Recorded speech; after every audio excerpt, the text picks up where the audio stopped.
কোনো চিড়িয়াখানায় হরিণ ও পায়রা আছে যেখানে টোটাল তাদের মাথা 200টি এবং যদি পা গোনা হয় তাহলে 580টি, তাহলে পায়রা কতগুলো আছে? কি করব, একদিকে হরিণ লিখব শর্ট ফর্ম হরিণ, এখানে পায়রা। তাহলে যদি আমি সবগুলোকে হরিণ ভাবি তাহলে 200টা যদি হরিণ হয় তাহলে পা হবে কতগুলো? তাহলে 200 × 4 মানে 800টি। যদি সবগুলোকে আমি পায়রা ভাবি তাহলে 200 ইন্টু পায়রা দুটো করে পা, তাহলে পায়রা পা হবে কত? 2 × 200 মানে 400টি। কিন্তু পা আছে কতগুলো? টোটাল 580টি। তাহলে আমি কী করবো, 580টাকে নিচে লিখবো এবং তাদেরকে অনুপাতের আকারে প্রকাশ করবো এভাবে।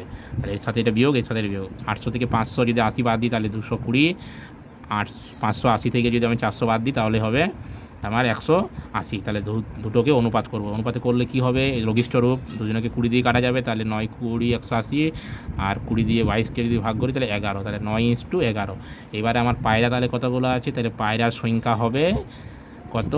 এই যে 200টা মাথা, 200 ইন্টু পায়রার আনুপাতিক ভাগার, এটা পায়রার পদ, তাহলে 9 11 দুটো গুণ করে যে আনুপাতিক ভাগা কী করে লিখি, যার আনুপাতিক ভাগার পদ বলবো তার অনুপাতের পদটা উপরে আর দুজনের যোগফলটা নিচে। তাহলে 9 আর 11 কত হয়? 20, 20 নিচে। তাহলে 20 দিয়ে যদি আমি 200কে করি 10, তাহলে 110টি। ভিডিও যদি ভালো লাগে অবশ্যই লাইক এবং সাবস্ক্রাইব এবং শেয়ার।